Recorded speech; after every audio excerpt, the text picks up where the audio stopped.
Good morning mga katikramers sa mga tayong lupalop ng Pilipinas, Luzon, Visayas at Mindanao at sa mga tayong lupalop ng kontinente. Sa lalo sa mga OFW, mega love shoutout po sa inyo. Sa mga bagong pasok, please don't forget to subscribe this YouTube channel, Kuya SMB Vlog.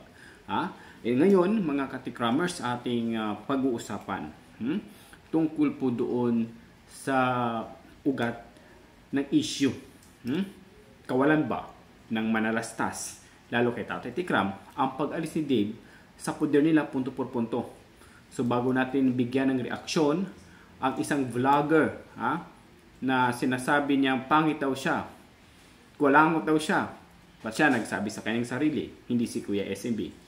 Atin munang panuorin, atin munang bigyan ng pansin ang kanyang mga sinasabi na hindi makatarungan at hindi makatao. Lalong-lalo na sa mga followers, supporters, diehard sa ating founder na kay Tatay Tikram. Please watch this. Ang pangalan ng channel na Tekram ay Tekram dahil sila ay dating cellphone technician. Mga dati silang cellphone technician sa Isitan na Radto. Eto, hindi na dapat ako gagawa ng content. Pero, dun kasi sa mga nagko-comment sa akin, may mga followers, subscriber siya, na nagsasabing, before daw nag-vlog sa Tekram, ay dati na daw mayaman. Dati na daw mayaman sa Tekram before nag-vlog. So sa mga hindi po nakakakilala sa channel na Tekram, kung i-scroll niyo po yung channel na Tekram hanggang sa simula, makikita nyo ang mga binablog nila dati ay gumagawa sila ng cellphone. Kaya nga Tekram ang pangalan ng channel nila dahil dati silang mga cellphone technician. Yun, ang sabi nga, before daw nag-vlog, sa Tekram ay dati ng mayaman, sabi ng mga subscriber niya at bashers ni Dave. Sabihin na nating meron, kasi meron nga silang stall sa Isitan so meron silang pinagkakakitaan. Sabihin na nating meron. Pero kung ikukumpara mo yung buhay nila dati sa buhay nila ngayon, ibang-iba. Ibang-iba yung buhay nila dati sa buhay nila ngayon. Bakit? Saan nagsimula ang yaman ni Tekram? Doon sa mga nakapanood, sa simula't simula pa lang, kung paano niya nakuha si Dave sa Divisoria hanggang ngayon, kayo ang makakapagsabi kung paano yumaman at nabago ang buhay ng Manalastas family. Nung nakuha nila si Dave, hindi pa ganun kaganda yung buhay nila, kaayos yung buhay nila. Ang pagkakalam ko nga noon, nangungupahan lang din sila. At sila ay mga dating cellphone technician sa Isitan na Radto. Nagsimula silang mag-vlog noon nang magkaroon ng issue ang Isitan Radto at yung pamangkin. Paulit-ulit ko itong sinasabi. Inuulit ko lang dahil gusto ko lang ipaintindi doon sa mga bashers ni Dave at nagko-comment dyan sa comment section ko na si Tekram daw ay nung nagsimulang mag-vlog ay dati ng mayaman. So si Tekram mismo makakapagsabi niyan kung talagang mayaman na siya nung nagsisimula pa lang siyang mag-vlog. Alam niya yan. Nung nakuha niya si Dave, ang subscriber niya hindi pa ganun kalago. Mga views niya hindi pa rin ganun kalago, kadami. Swerte na kapag nakaka-views siya ng 20,000 sa isang video nung hindi niya pa nakukuha si Dave. Nung nakuha niya si Dave noon na nakita niya sa Divisoria na patawid-tawid pa nga si Dave noon sa Divisoria, nakasando yun nakasando si Dave, patawid-tawid sa Divisoria na sinusundan niya. Nung nakuha niya si Dave, nagsimula niyang i-vlog si Dave. Unang-unang araw pa lang na ibinalag niya si Dave, pumutok ang channel niya. pumutok. Ang daming nahabag, ang daming naawa, ang daming naiyak, ang daming nag-subscribe, ang daming tumawag sa kanya para magbigay ng sponsors. Nang dahil kay Dave. Saan nagsimula ang yaman niya ni Tekram? Simula nung nakuha niya si Dave.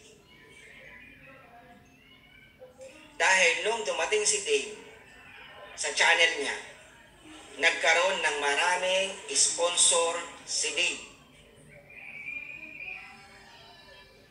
Dumagsa ang sponsor ni Dave nang dahil sa awa sa bata.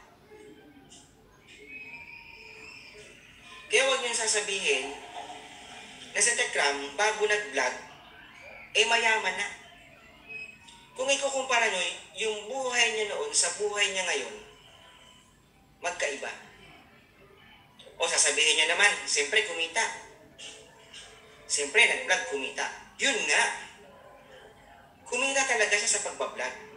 Alam mo nyo kasi kapag charity vlogger ka, hindi mo magagalaw yung kinikita mo. Lalo na at marami kang sponsor, hindi mo magagalaw yung kinikita mo. Kasi ang mga sponsor, nagbibigay yan sa mga tinutulungan. Halimbawa, naranasan ko yan yung charity vlogger. Halimbawa, meron ako nag-vlog ng isang tao.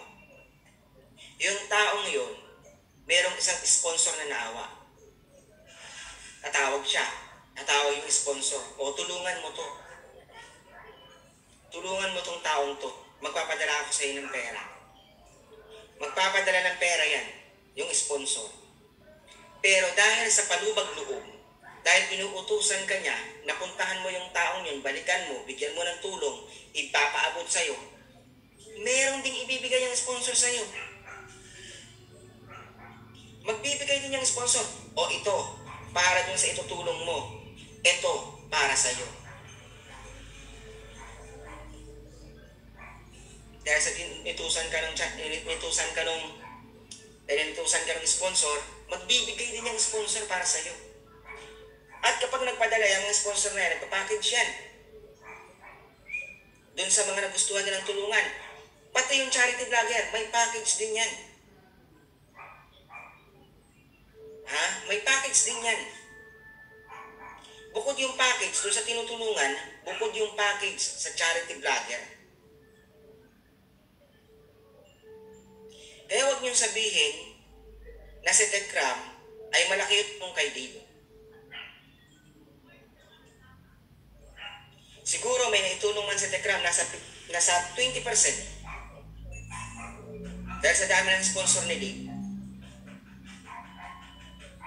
Yung mga pangangailangan ni Dave, nanggagaling yan sa mga sponsors. Meron pa nga binabasa si Jun tungkol din sa motor. Yung pinapagawa ni Dave yung motor. Napapanood ko yun sa vlog ni Jun na binabasa niya yung conversation ni Dave. At saka, nung tao nagbigay ng pera kay Dave na 80,000 daw yung nagastos kay Dave. Dahil yung tungkol dun sa motor. O diba? Sponsor na nagbibigay kay Dave.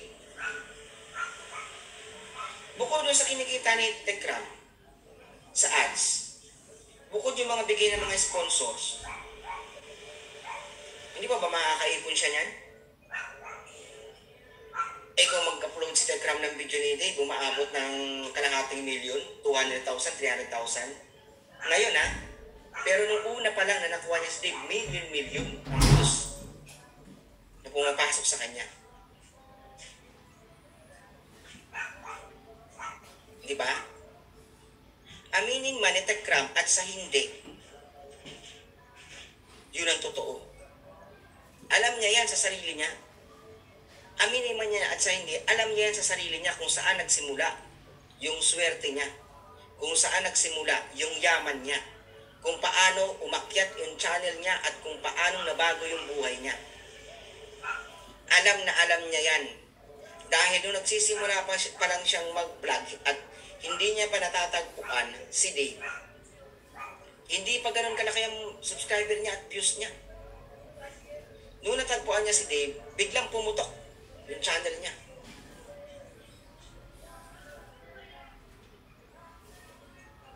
Sinong nagbigay ng yaman sa kanya? Sino ang nagsimula na magbigay ng yaman sa kanya? Yun na lang. Huwag niya natin sabihin, si Dave ang nagbigay ng yaman sa kanya. Sino ang nagsimulang magbigay ng yaman sa kanya? Dahil simula, nung na-vlog niya si Dave, sunod-sunod na yung blessings na dumating sa kanya. Simula nung nakuha niya si Dave, sunod-sunod na yung blessings na dumating sa kanya. Kahit anong i-vlog niya, pumapatok na. Kumikita na, kinakagat na ng tao. Simula nung nakuha niya si Dave. Kaya doon sa mga nagko-comment na sinasabi niyong dati ng mayaman sa TechCram before mag-vlog.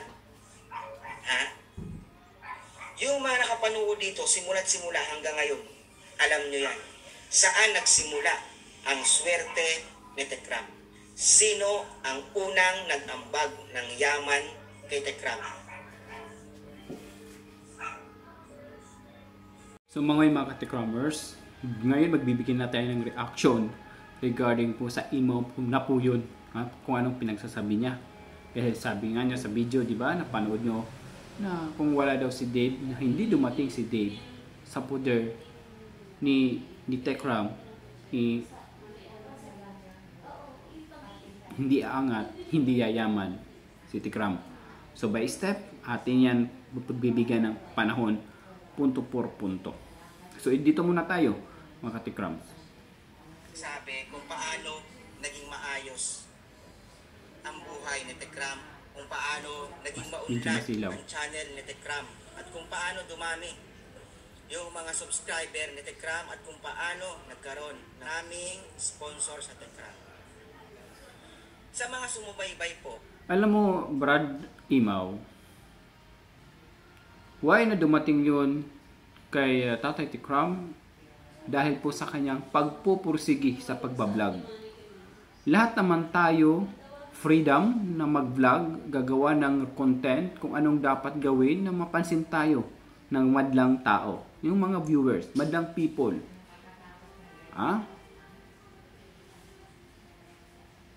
Hindi pwede na si Dave lang ang irason ninyo na lumago, umangat ang isang tao.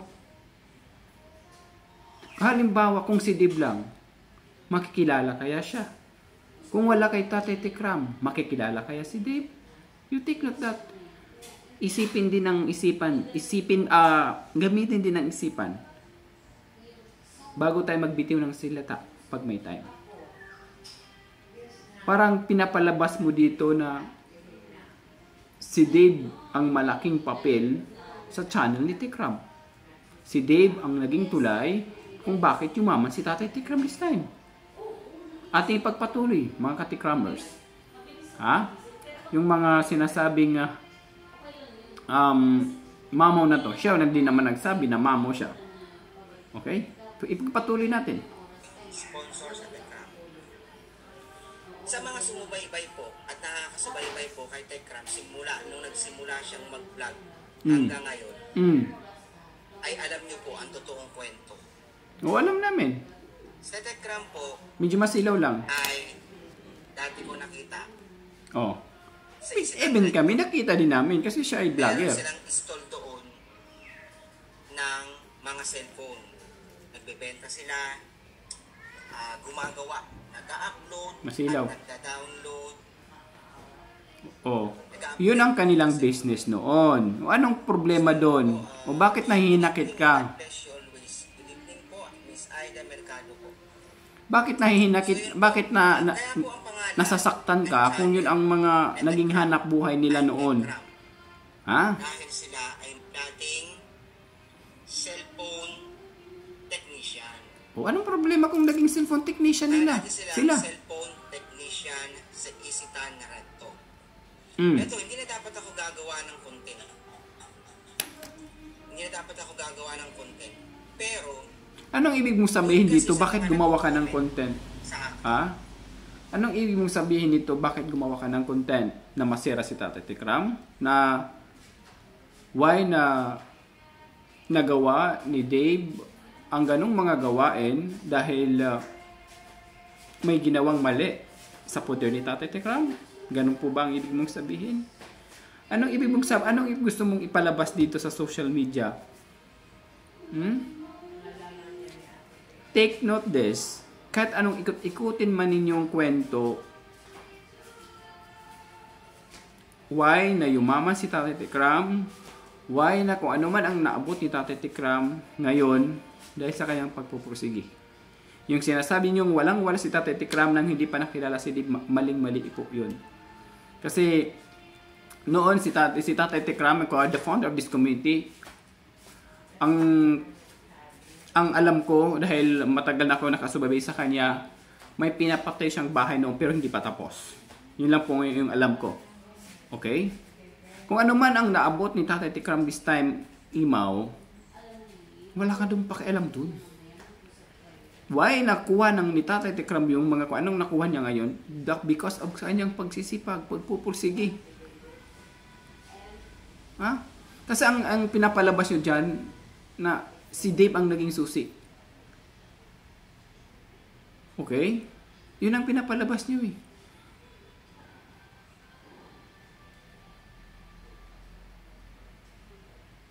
Tanggapin mo na lang Brad Imaw, yung katotohanan.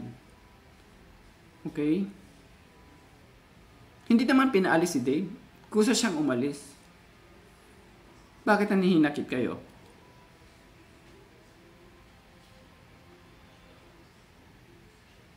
Ganun lang po dun, mga katikramers. Kasi ang pinapalabas niya dito, si Dave talaga ang naging susi sa tagumpay ni Tekram kung asama siya na ngayon naroroon. Mga nagko-comment sa akin, Diba? may mga followers, subscriber siya, may mga subscriber siya na nagsasabing, before daw nag-vlog sa Tekram, ay dati na daw mayaman. Dati na daw mayaman sa Tekram. Hindi naman nagsabing as in mayaman, mayroon. Iba yung mayaman, tsaka mayroon. It means mayroon nakakaluwag-luwag. Ganun lang po dun. Magpasalamat na lang kayo, then, kasi nangyayari dito, sumbatan eh. Tama? Ang nangyayari dito, sumbatan eh. Okay? Sim lang kayo ni Brother Jose. Okay? Kayo lang nakakasira ng imahinasyon, imahe ni Tatay Tekram and also Dave. Okay? So kung hindi ko rin alam kung ano kayo ni Dave, bakit ganun kayo ka igat sa concern kay Dave na mali naman. Wag na natin sige, pabayaan natin. Okay, go sa mga explanation ninyo. Oh, yes. Nandun yung point na nakatulong si Dave. Okay? Unang-una kasi siyang karakter eh. Kung nakatulong man si Dave kay Tatay Tekram, mas nakatulong si Tatay Tekram kay Dave. Kaya kung hindi kay Tatay Tekram, makikilala nyo ba? May iko-content ka ba ngayon, Imaw? Wala. Diba? Ganun lang po doon. Very simple problem, pero pinapalaki po ninyo. Okay? Ito na lang. Yumaman si Tekram sa kanyang pagpupursige. Gumawa siya ng idea, strategy, paano makilala sa masang Pilipino. Dahil kung wala kang strategy, kung wala kang diskarte, o mahina ang yung confidence, yun lang. Ganun lang po doon, brotherhood. Sino Imaw? SN pangalan nun? Ganun lang po. Huwag mong pairalin ang kakapalan yung mukha dito sa social media na si Dave ang susi. Kaya kung hindi tulong, kung hindi kay Tatay kooperasyon, si Dave naging karakter doon. Pero ang nag-set up o gumawa ng program, si Dave din o si Tatay Tekram. Gusto mo drawingan kita? Ganun lang po doon mga katekramers, di ba? Niniwala ba kayo? Mga ganyong epal, wag na lang niyo pansinin ako. Di ba stress kayo sa bahay sometimes? Mas lalo kayong ma-stress. Ha? Lalo kayong ma-stress. Ha? Kaya ang mga ganong tao, wag nang pansinin. Ha? Kasi hindi yan maiwasan na may inggit talaga. Inggit. Pinaglalaban nila si Dave. For what?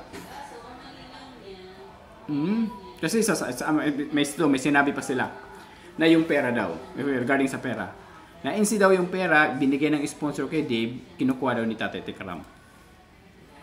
Kung alam na pa natin na si Dave under minor de edad pa noon, under siya ni Tatay Tekram. Hindi naman siguro winawalda si Tatay Tekram yung pera para kay Dave. Nandyan naman yung punto por punto sa mga sponsor. Nandyan ba yung mga sponsors? Ha? Hindi yan mawala. Nanonood yan. O, di mag-liquidate. Ha? Kung gusto nyo liquidation, wala, sige, biradahi. Gano'n lang po doon mga katikramers. Ha? Kasi alam nyo, kahit anong bigay ng mga sponsors kay Dave, kasi that time, nasa poder pa siya ni Tatay Tekram, may karapatan si Tatay Tekram to handle it. Kasi minor de edad pa si Dave that time. Gusto nyo kayo maghawak? Wala na. Walang pa yung pambili ng sigarilyo. Tama ba? Ganon lang po doon. Ha? Mga katikramers. Yung ganyang mga tao, papansin lang yan eh. Papansin lang. Nakakasira. Ano yung sabi ni Bal Matubang? Nakakasira ng imahe, ng reputasyon ng tao yung mga ginagawa nila. Ganon lang po doon. Maraming imaw. Ha? Ang pinaglalaban nila, yung naging papel ni Dave sa poder ni Tatay Tekram. Hindi nila pinapansin yung obligasyon, yung effort na ibinigay ni Tatay during sa kanilang pagbablog noon. Ha? Magpasalamat na lang kayo na nakilala si Dave sa mga supporters ni Tatay Tekram. Dahil kung wala kang mga supporters ni Tatay Tekram, makikilala kaya si Dave? May micro-content kaya kayo? Wala. Ganun lang po dun mga katikramers. Yan mga naging kakampi ni Dave sa likod, mga supporters ni Tatay Tekram noon. Alam ko mas may alam ang mga diehard supporters ni Tatay Tekram, hindi kayo kasi mga bagong pasok lang, right? Siyang nakakaalam, sila. Kaya di ba mga supporters ng mga katikramers na please don't forget to subscribe this channel. Sila ang nakakaalam. Dahil every episodes, every kabanata, nakaabang yan sila kay Dave and kay Tatay Tekram during their vlogs na wala pa kayo dito sa sa mundo.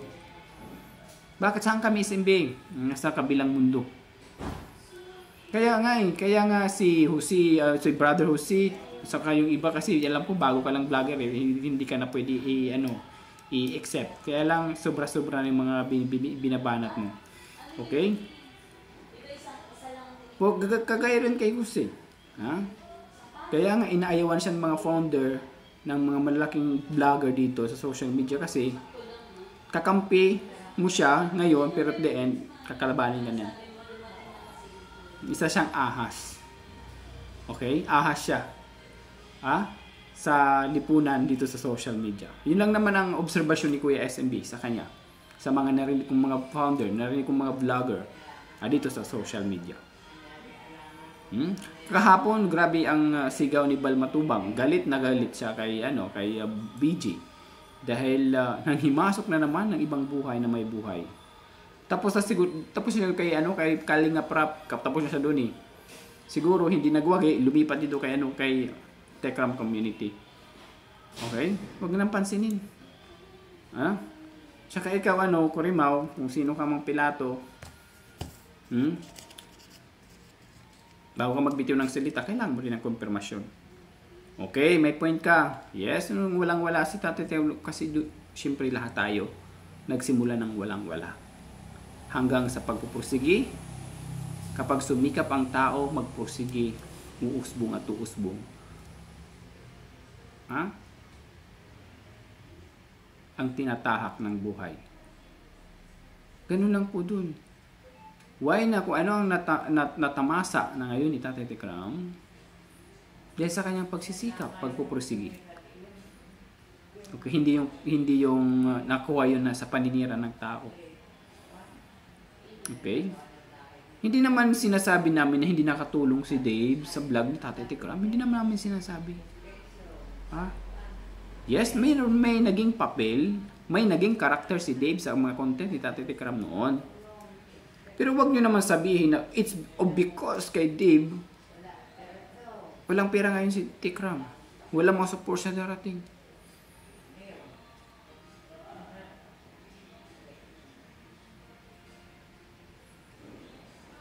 Huwag naman ganon. Okay? Okay, sa mga ganong katulad ng mga tao, makikitid, very huge brain, makitid ang pag-iisip, wag na lang natin bigyan ng pansin mga ganong tao. But sinishare ko lang din sa inyo dito na yung mga pinapaliwanag nila, yung mga kinikwento nila, kung totoo man yon, yung kinikwento ng isa dyan na unggo, yun ang simula ng buhay ni Tatay Tekram. Walang problema po doon. Ang mali lang niya doon is kung hindi daw dahil kay Dave. Bakit ba? Kung hindi si Tatay nagbablog noon, makikilala kaya si Dave? Kung hindi binidyo si Dave, makikilala kaya? Kaya ito explain, halimbawa lang, pinanganak ka ng nanay mo. Kung hindi ka pinanganak ng nanay mo, makikita mo ang mundo, di ba hindi? Kung si Dave hindi binidyo ni Tatay Tekram, makikilala nyo ba? Di ba hindi? Makikilala nyo ba? Di ba hindi? Kaya walang karapatan kayo manumbat sa mga family of Manalastas, even kay Tatay Tekram. Dahil si Tatay Tekram naging malaking papel sa buhay ni Dave kung bakit nakilala siya dito sa social media. Huwag yung ikwenta, huwag yung itsumbat kung anong mga naigawa. Kasi kulang pa yan sa nagawa ni Tatay Tekram sa buhay ni Dave. Naku. Anyway, mga katikram, hanggang doon na lang muna tayo, Baka uminit ang aking ulo sa ganung tao. Again, sa mga bagong pasok, please don't forget to subscribe sa YouTube channel, Kuya SME Vlog, para sigurado punto por punto, pack na fact and full na po. Big love shoutout po na all vloggers. Of course, kay Nanay Naima, ingat lagi po. Isa po si Nanay Naima at pang nanay ko noon kung bakit naging successful health workers Kuya SMB. Yan, maraming salamat po sa inyong lahat, medyo dahan-dahan magpakilala tayo kayo. Kilala nyo rin ako, Ayun, gilaw siya na kay Sir BPM, kay brother, kailan tayo mag-inuman ng syuktong, Namiss na Kuya SMB yung syuktong, at saka yung mga kaibigan natin, si Noy, Rolly, sana balangar magkita-kita ulit tayo. Kasi nagkita-kita kami na last time sa isang community noon. But pero patuloy sila sa pagbabapiro. Ako nag-stop dahil nag-aaral ako that time. Pero ngayon ito nagbabalik na si Kuya SMB na kasabwat na nakagapay ninyo tulong ng ating kaibigan si BPM, si Noy, at si Rolly. Maraming salamat, hanggang dito lang. Happy weekdays po sa inyong lahat.